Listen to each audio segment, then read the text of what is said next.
Today we're going to talk about something that sounds, well, completely backwards. The idea that to make your words actually count for something, the secret might be to just say nothing at all. And it all starts with a feeling I bet you know all too well. You've been there, right? You see a friend, a family member, a coworker, and they've got a problem. And you have the perfect solution. So you lay out this brilliant, super helpful advice, and you get crickets. Just a blank stare, or they get defensive, or they just flat out ignore you. So what is going on? Why does our best advice so often seem to just vanish into thin air? Well, it turns out the problem usually starts with a really basic human instinct, that urge to correct things. We see something that we think is wrong, and we feel this almost physical need to jump in and fix it with our words.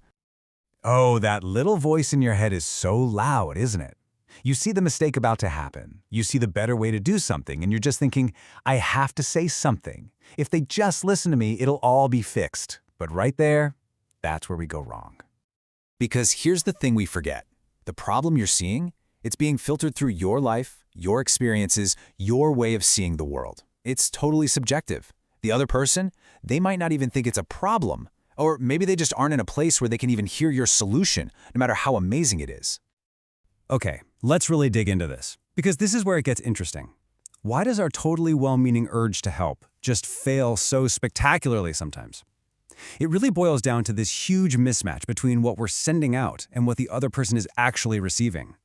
In your mind, you're handing them this incredible gift, right? A piece of helpful wisdom. But think about it from their side. They didn't ask for it. So to them, it doesn't feel like a gift at all. It feels like criticism. It feels like you just walked up and said, hey, you're doing that wrong. And let's be honest, nobody enjoys hearing that.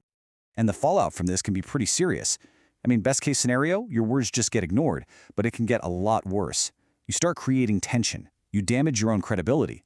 And eventually, you might even find yourself pushed away from the very person you were trying to help, because nobody wants to be around the person who's always correcting them. So this is the absolute key, the one thing to remember. The power of what you say has almost nothing to do with how wise or brilliant it is. It has everything to do with whether the other person is actually ready to hear it. And if they're not, well, you're basically just talking to a wall.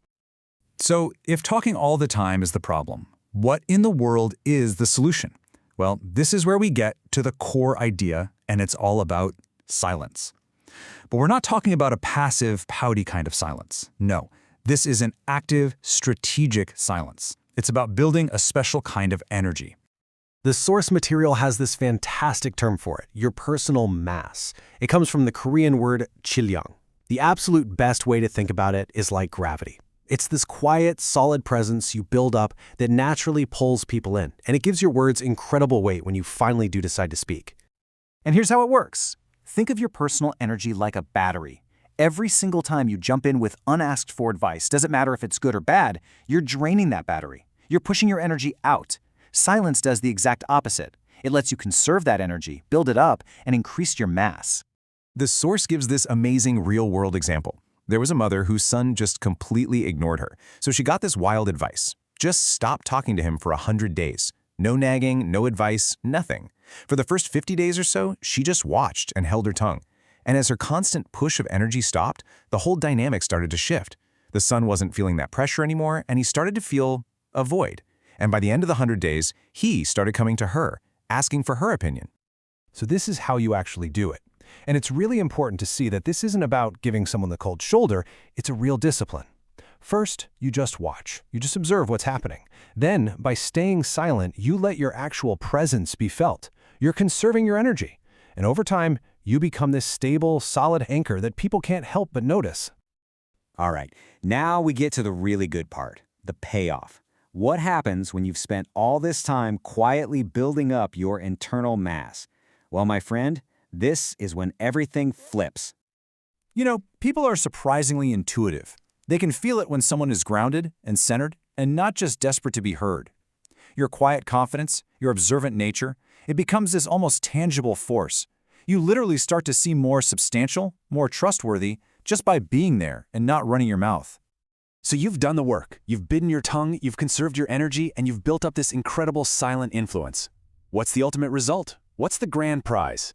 That's it. That is the whole game. The entire dynamic flips on its head. Instead of you pushing your advice on them, they will actually be pulled towards you. They'll seek you out, and they'll be the ones asking, hey, what do you think I should do? I mean, this contrast says it all, doesn't it? You go from pushing something on people that they don't even want to becoming a magnet that people are drawn to for wisdom, and all you did was change your approach. You just stopped pushing. So the takeaway here is just huge. When your advice is finally asked for, it isn't just heard. The source uses this great word. It's digested. It's actually absorbed and used because the person was finally ready for it. You become this essential, valued person in their life, and you get there by avoiding all the arguments and tension that unsolicited advice always causes. And that really brings us home to this final super powerful idea. The goal isn't just to be the person with good advice. The goal is to build a kind of influence where your advice is actually requested. It's a huge shift from trying to be right to trying to be effective. And that effectiveness, it doesn't start with speaking. It starts with building that quiet, solid presence that makes people want to listen to you in the first place. So I'll just leave you with this. What do you think would change if you just tried this, even for a week?